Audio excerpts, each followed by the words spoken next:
Hello, everybody. Speech Sister Show. I am here live with Walter J. Evans. If you are wondering about our winning smiles, yes, this is my father.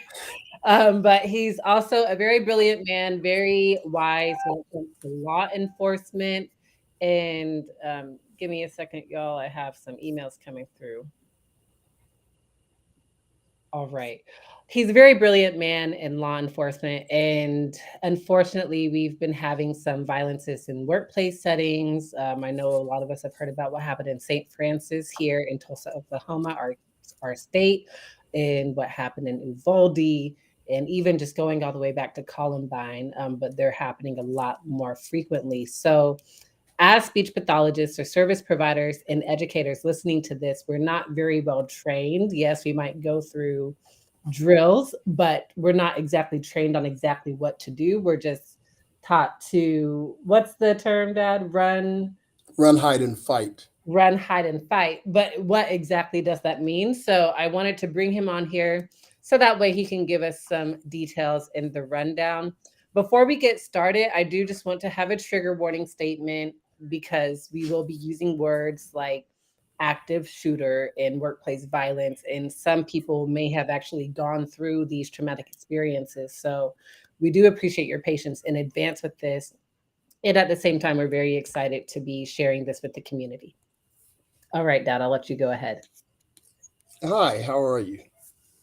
So I'm going to let you more or less drive the train on this, Melanie. But before we do that, it's something I absolutely must do, and that is I have to, um, really have to tip my hat off to people who are in your profession, speech and language pathology. I'm going to go ahead and tell a quick story to your audience. They may or may not know it. But one of the things that people may not know is that your mother and I were really concerned that you were not going to be able to speak. To your audience, Melanie was 3 years old, and not only could she, it wasn't that she could not utter words; it was that she would not speak at all, or it wasn't that she would speak, but you couldn't understand her, but she wouldn't even utter a word, and we were really frightened, and we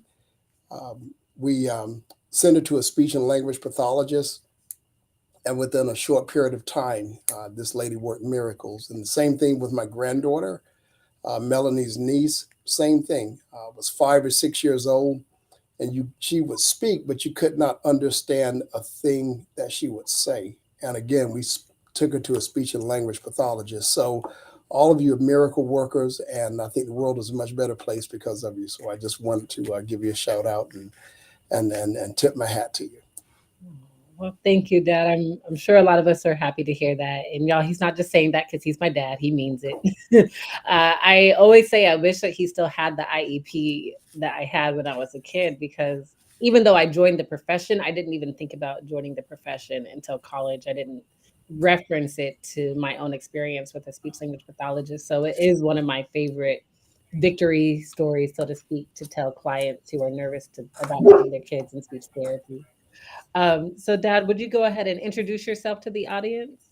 Sure, sure. Well, my name is Walter Evans. My current assignment is I'm the chief of police for the University of Oklahoma Tulsa campus police department. I have been doing this job for 9 years, almost going on 10 years. Before that, I've had basically what would amount to two parallel careers.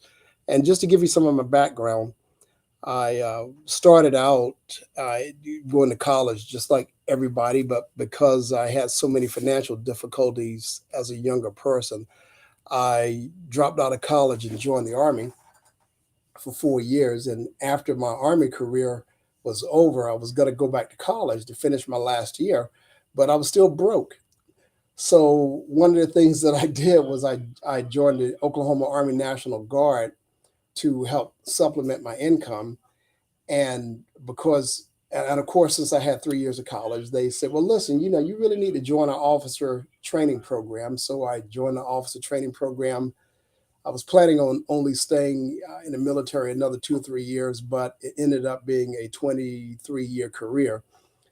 So I paralleled that career with becoming a Tulsa police officer, and I thank God I rose to the highest ranks in the department.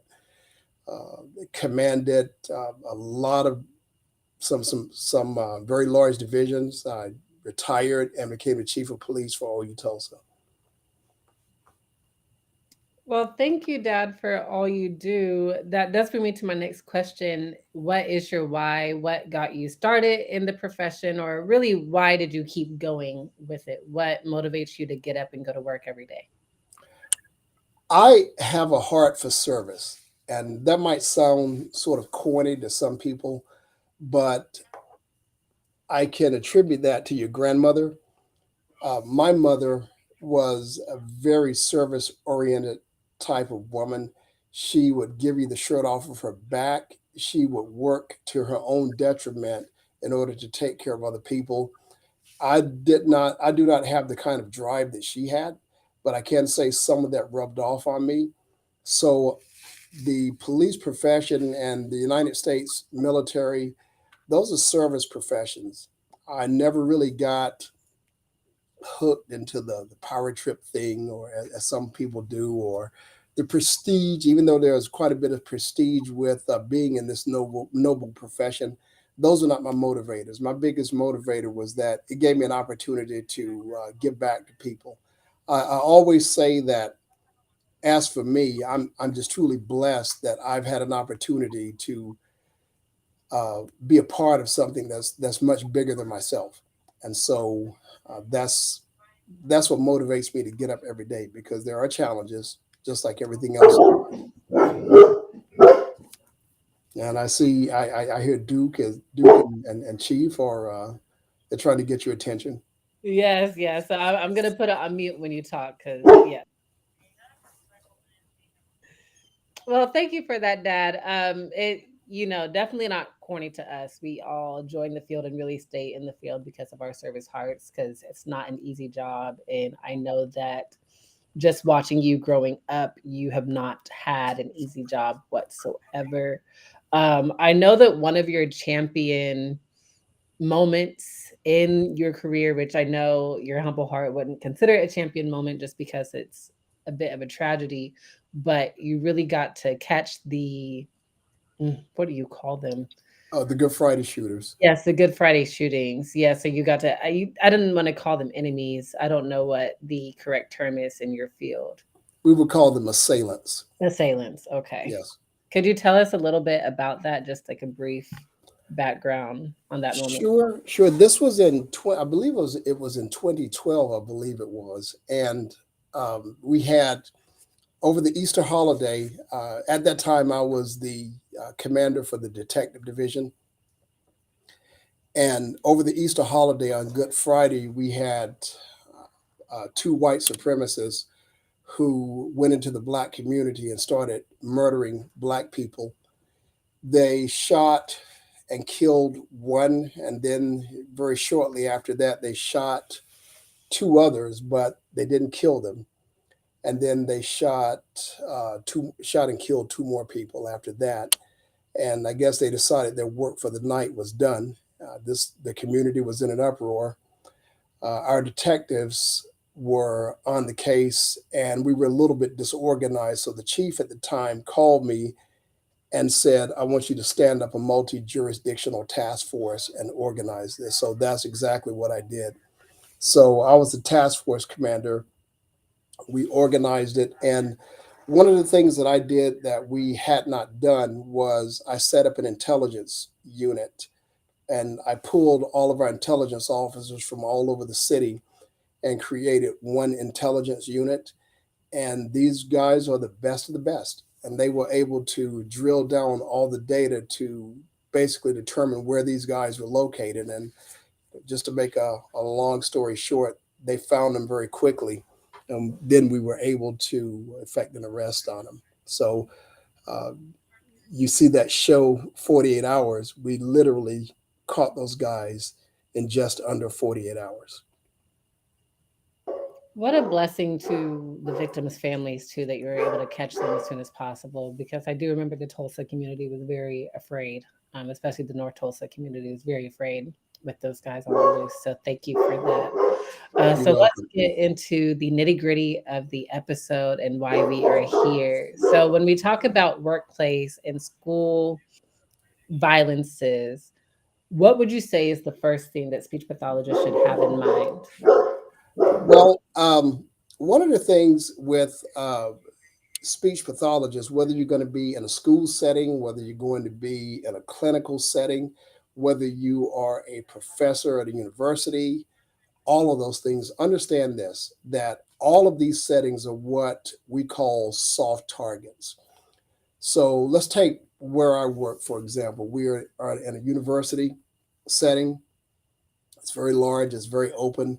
Anybody can walk onto campus at any point in time that they want to, and anybody can walk in any building that they want. And so, regardless of what level you are in your profession, you can very easily become a target.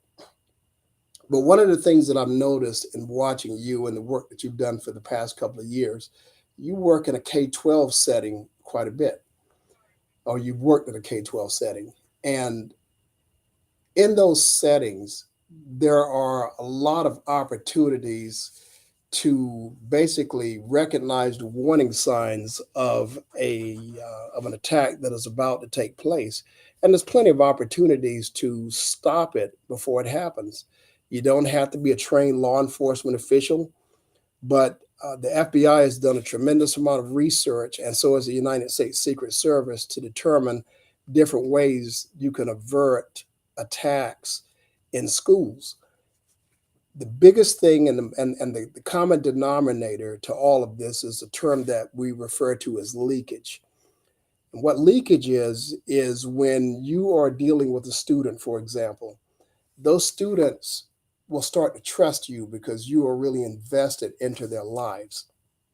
And so leakage can occur in two ways. Number one, there could be a student who is thinking about doing an attack that could leak that information to you, or there could be a trusted student or a student who trusts you, who is a trusted friend of a would-be attacker. The attacker leaks the information to you, and then they come to you and leak that to you. So basically, leakage is nothing more than either the attacker themselves or someone who's close to the attacker giving out information that an attack might be imminent. So that does bring me into my next question. When it comes to even soft targets, would that be the common denominator of all of these other violence happening within the United States? Yes, yes, it is. There, the thing of it is that it's very difficult to have a school environment, whether it be K-12 or an institution of higher education. It does not promote learning when the students have to come to class, or even when the employees have to come to work, and the place looks like Fort Knox, when you have armed police and security officers walking around with automatic weapons or semi-automatic rifles, when there's barricades, when there's barbed wire and sandbags. I'm kind of joking, but the point that I'm making is that you don't. It's just not conducive to a positive learning environment anytime that someone has to come in that environment and you see all the signs that says this place is not safe. So now you've got people wondering, am I really safe in this environment? So it's very difficult to do those things, or to build your structures that way. But the bottom line is that this is the world that we're living in. So there's two different schools of thought on that. Some groups think that we should fortify our schools like Fort Knox. And then there are some that say we should have the exact opposite, and that we should use other strategies in order to make our environment much safer. The truth is, no matter what you do, if someone is really motivated to wreak havoc in your environment, once they've made that decision, they can find a way to breach whatever you put in place. But there are a lot of things that you can do, perhaps, to make them have a second thought about even making an attack to begin with, especially if it is someone that you know. Well, what would be the common signs? And I'm talking from the standpoint of course, speech pathologists in the schools who have students who might plan to attack, and also speech pathologists in workplace settings who might have colleagues who Okay. might attack. Well, I'll try to cover this briefly because there's so much information on this, and there are several books that I would certainly recommend that people read to give them some insights. But just really briefly, first of all, let me just talk about the different types of violence that you would see in a workplace setting anyway. And these are workplace violence types that are categorized by the Occupational um, Safety and Health Administration, or OSHA. So what they talk about is type one is where someone can come into your environment. They don't even know you. You're just a target of opportunity. The type two is when you have a disgruntled customer. And let me pause for a second because it's interesting that you would mention St. Francis. I don't know if you would remember this or not, but tomorrow is the first year anniversary of St. Francis, of the St. Francis shooting. Wow, that's And and timely. what your audience may not know is that St. Francis is affiliated with our university because we are part of our university is the medical school. St. Francis Hospital trains our residents, and they're only 5 blocks from this campus. In fact, that's why I'm wearing my pink tie today because the hospital is painted pink, always has been. And so, we're doing that in deference to them. Uh, the St. Francis shooting was a disgruntled patient, which is the same thing as a disgruntled customer, which is the type two. Then type three is work is employee disputes or disgruntled employees or past employees, and then the type four is domestic violence or relationship violence. So those are all things that you will see in a workplace setting almost every single day. Um, but I'm sorry, Melody, there was another part of that question that you asked, and I just went on and on. But Well, no, you really answered it. The biggest question too is what that would look like. That's really what's coming to my mind. So, as speech pathologists or people who are working with people, oh, we're not necessarily on guard. okay, right, Yes. yeah, that was the other piece. And so one of the things that what the data is showing us is you will have an opportunity because of the relationships that you build with your students to see some things that might be concerning. And you'll hear the term see something, say something. Some people, they've been using that phrase for so long, it's become white noise to a lot of people. But it is really important that when you see something, you've got to say something because you basically become a bystander. Now, here's some of the things that you might see.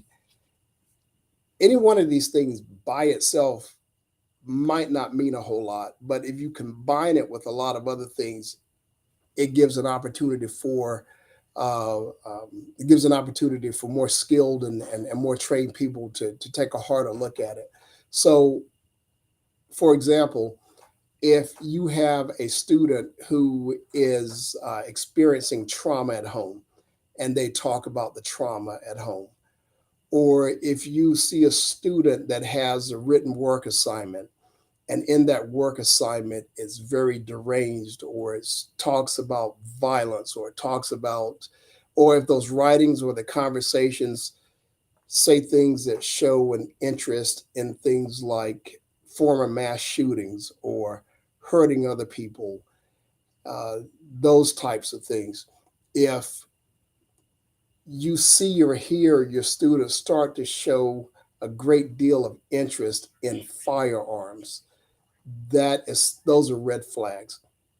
So any one of those things that you would see by itself, you might go, yeah, not that big of a deal, and they probably are not a big deal. I played violent video games ever since I was able to play violent video games, but that doesn't mean that I'm going to resort to violence.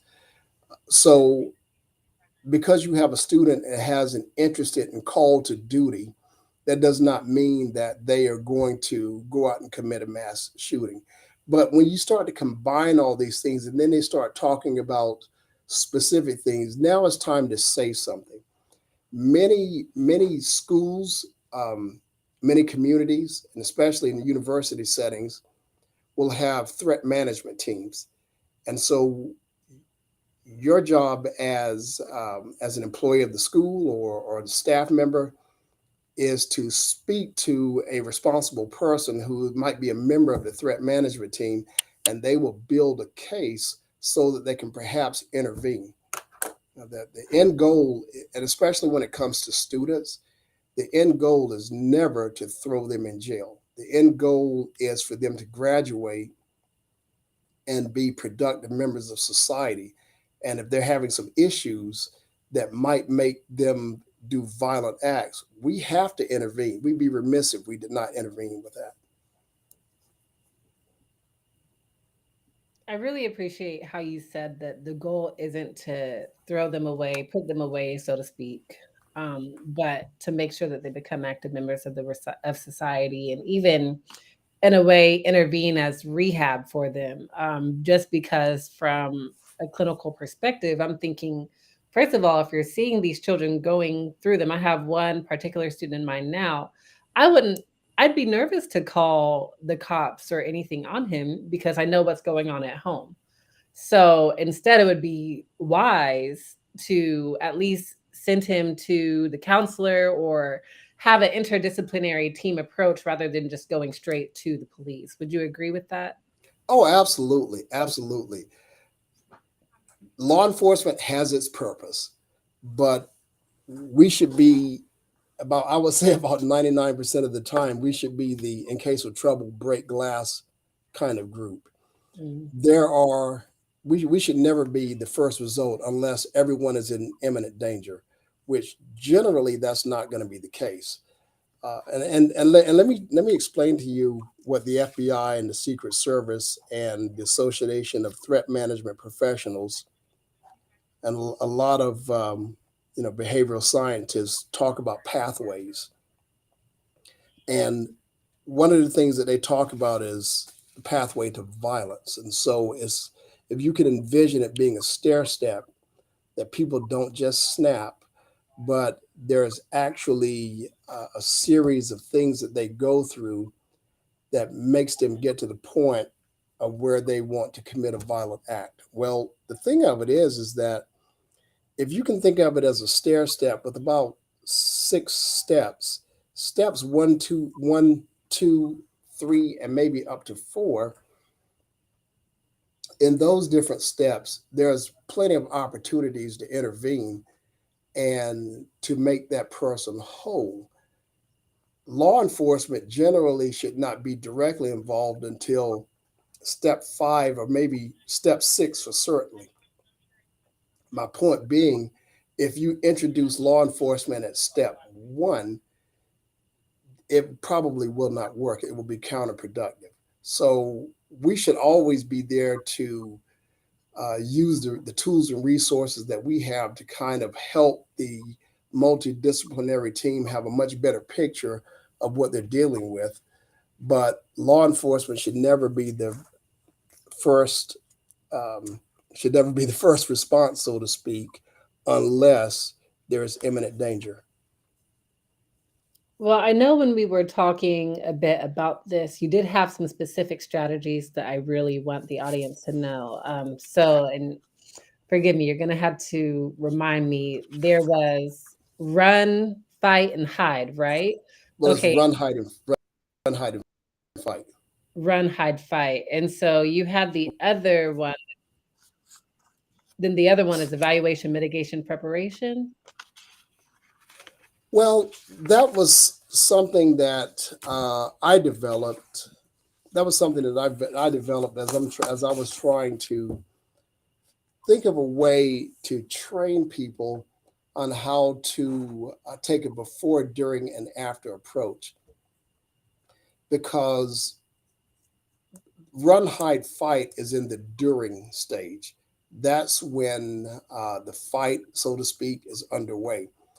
But all the other things that we just talked about, all the other things that we just talked about are in the before stage. So, in other words, the evaluate, the mitigate. Sometimes I make a joke of it and say evaluate, mitigate, and preparate. But you evaluate, you mitigate, you prepare. All of those are things that you do before the event actually happens. And so, just here's a couple of things, not an exhaustive list, but here are some of the things that I've recommended and I've observed over my career that are very helpful. The very first thing that you must do is you must know your organization's emergency plans. I just taught a class. It's interesting you would bring that up because I just taught this class to our senior research team. Now these are probably some of the most brilliant people on our campus. A team of about 8 research head of research and all of his staff. These are the ones that help develop that conduct research to try to develop vaccines. That's They have animal labs, they have anatomy labs, they do pathology. They Very brilliant people.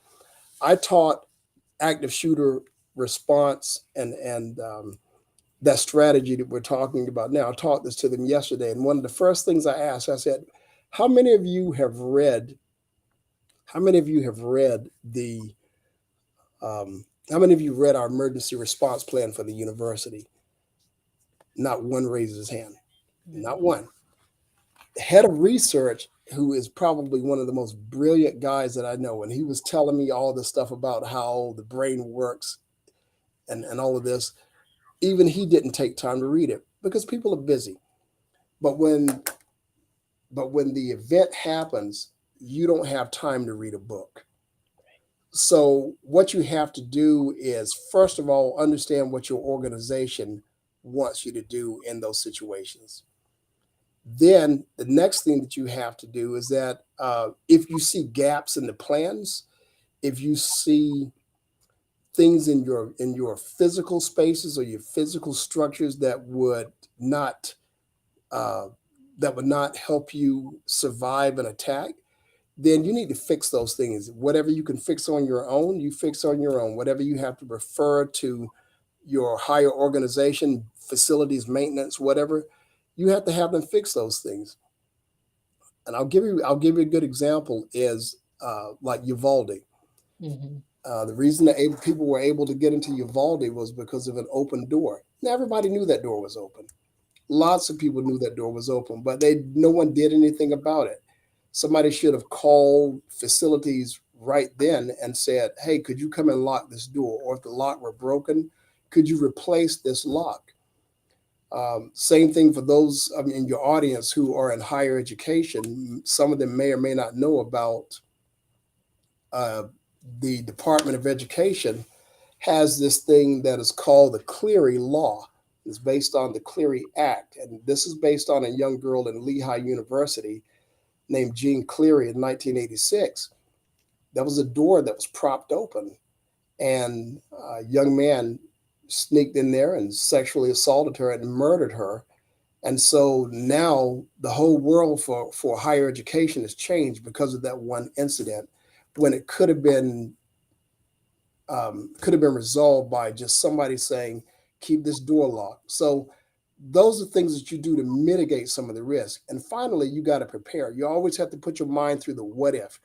That if I'm sitting in class and gunfire goes out, what would I do? If I'm in my office with a student, what should I do? If I'm sitting in the lunchroom, what should I do? If I'm in the parking lot, what should I do? And those are all the before things, and you rehearse those things over and over and over again. Then you get to the during, which is that's to run, hide, and fight. And the after portion is it's not over until it's over. There will be there will be people hurt. There will be people killed. There will be families that will need to be reunited.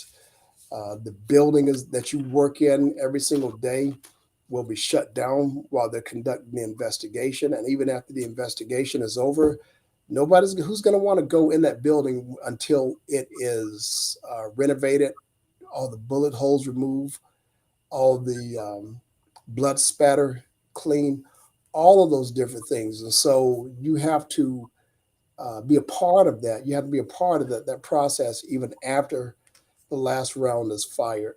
So that's how that works. Well, let's talk about what happens afterwards. Like you said, there's a lot of cleanup, there's a lot of trauma, um, and so much more. So, what can we do after an attack to ensure community healing? Well, one of the good things is administrators in schools and excuse me, administrators in K-12 schools and administrators in institutions of higher education, they get it. They recognize the fact that if someone goes through that, they are really going to be freaked out. And so they will use contract services all the time to make sure that all of those services are available to individuals.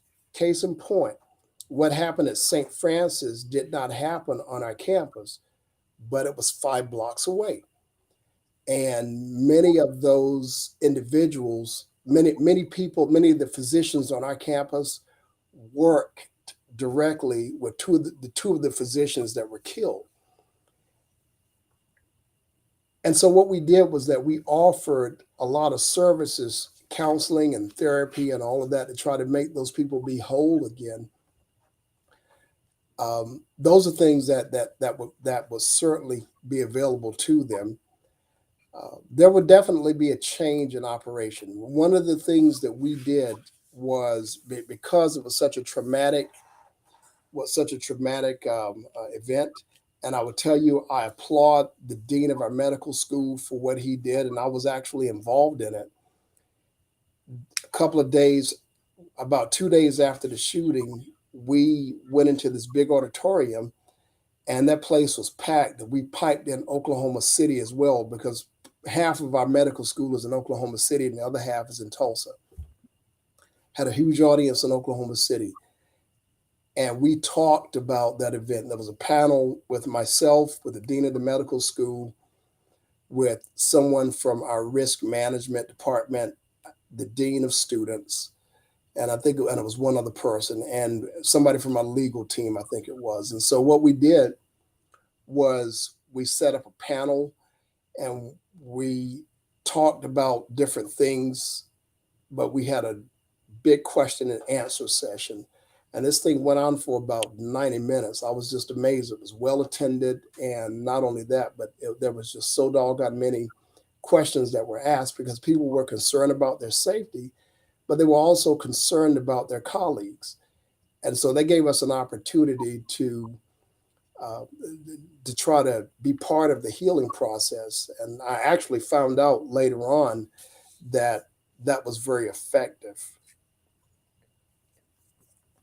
That's excellent. Thank you so much for sharing that. One thing I just wanted to circle back to is I remember I was going to my niece's picnic day on their last day of school.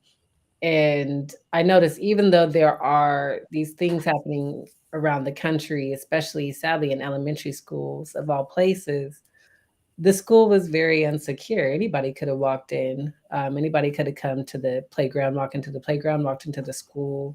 We were able to pick up my nieces without really signing off, or they weren't checking ID necessarily. They just knew that we were together because my nieces were with us, holding on to us like they knew us.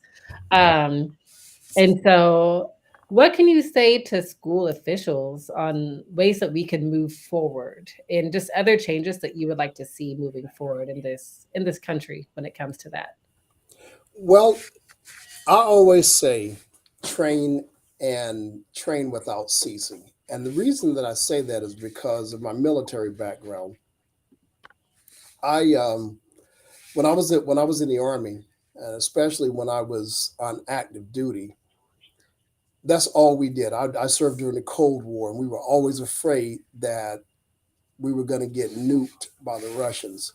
So we trained constantly. One of the benefits of training is as you train, you will identify gaps. And so you have to be honest with yourself and you have to look at every situation as and ask yourself the question, what if this happened now? You don't always have to have this huge live training event with everybody in the world participating. You can sit around at a staff meeting and ask the very question that you just asked me, and somebody else observed what you just observed, and they should ask a responsible person, I didn't really feel safe at that event the other day. Kids were all over the place. There was no security that I could see of, armed or unarmed. There were no staff members that were assigned to watch for specific things. I noticed that there were kids that were walking away with people that maybe we are familiar with them, but did we truly have systems in place to make sure that you did not have a kid walking off with somebody who had nefarious intent? So this is what I say is that those things are always going to happen, but you always have to keep reevaluating it because you're never going to be perfect. You can't think of every single thing in the moment, but every single time you see something, play the what if game. And when you identify gaps, don't just say, yeah, that was pretty bad. On to the next thing. No, no, you have to have a serious concerted effort to try to fix any gap. And you always have to have these things at the forefront of everybody's mind because what you want is for your whole team to embrace a safety mindset. When I first came here at the University of Oklahoma, it was not a police department, it was a security team. And we created a police department. And I came from the Tulsa Police Department. And plus, like I said, I have a military background and I'm accustomed to force protection measures. And when I looked around the campus, I went, my goodness. I hired a consultant to come in and do an assessment of the campus, and I made recommendations. And I'm telling you, it was an uphill climb to get us to where we are today. Because when you start talking safety, what that also means for people who do not practice safety, it means inconvenience. Hmm. So if I'm accustomed, for example, to parking my vehicle by the J wing of the main academic building and walking around into the building and the door is open, and now you're going to tell me that we're locking that side door and making everybody walk through a single point of entry. Now that person has to park somewhere else or walk a few extra steps, and it's inconvenient, and they don't like it. But if you leave J dock door open, or J wing door open rather, what that means is that somebody can just walk in undetected and have complete command of your building. Sometimes they just go in just to steal stuff, and that's not okay. But somebody stealing property you can always replace, but you don't want somebody to come in and hurt somebody. So I gave you that story basically to say constantly reevaluate, and that's the evaluation. And then when you see gaps, you need to mitigate those risks.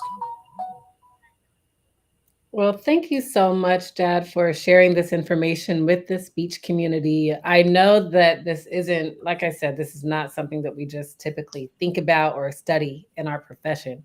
So I know that you cooked up a little something for us. Can you tell us about that? That I can do what? You cooked up a little something for us. Can you tell us about that? What do you mean? I'm sorry. There's a PowerPoint presentation, Oh, some yeah, yeah. freebies for us that you put together. Oh, okay. Yeah. You know, I He really cooks, y'all. That's why he was confused. He actually really does cook, but I, I, yeah. I do. I do. It's something I truly enjoy. But one of the things that I do, I do some consulting work for private industry, and so I have a consulting business. And one of the things I'm going to give to you and your all of your audience, I'm going to give a couple of freebies. And so I'm going to give a short video. It's only 5 minutes, so I think anybody can spare 5 minutes. But at least if in no one else's mind but mine, I think it's really impactful. This video, it talks about everything we just talked about today in about 5 minutes. And of course, if anybody wants to have any further conversations with me, I'd be more than happy to do that. So I know people learn things differently, so I'll give you a video, but I'll also give you some written materials. Also, there's a lot of links to a lot of materials that I've studied through the years, and we'll make sure we provide those links for you. And the good thing about it is that you don't have to go back and look at all uh, uh, the original sources. You can look at summaries that are done by people who are very, very well respected in the academic communities, where they've done all the research, they've validated every single thing. Everything that they'll talk about has been validated by empirical evidence. And so, with all of that, you can go back and look at those summaries, and it will give you a good idea of where you are for those of you who work in K 12. And you can go back to your administrators and have discussions about that. And those of you who work in IHE, you can do the same thing. Or for those of you who are in private industry, I'm assuming that some of your audience is in private industry, and they'll need to sit and take a look at their own workspaces and to see if there's some things that they need to evaluate and mitigate and prepare for. What's IHE in the private? Institutions of higher education. Okay, and private industry would be private practice outpatient. Yes, exactly. So Okay. if you happen to have your own clinic, or if you work in a say a hospital setting, that's private industry. Well, thank you so much for sharing these free resources with us. It's highly needed in our field. How can we find you if anyone wants to connect with you, ask you more questions, and even reach out on behalf of their campuses? Okay, well, there's two ways to reach me. One way is through my email, which is info at Orion Methods, ORIONMETHODS, orionmethods.com. Or you can just look at my website, which is orionmethods.com. Well, thank you so much. I'm so looking forward to everyone looking back on this episode, looking back at the replay. I know that this is going to change a lot. It's not a flowery conversation, but it's a very real conversation. So I thank you for spending time out of your busy workday as well, Dad, and coming to talk to my audience. Thank you. And I want to thank you for having me. And it was a really enjoyable time. Thank you so much, sweetie. All right, Dad. Well, thank you all for watching this live. I will see you all on Saturday where I talk to Jermaine Abram from Definitely Communicating. Bye, fam.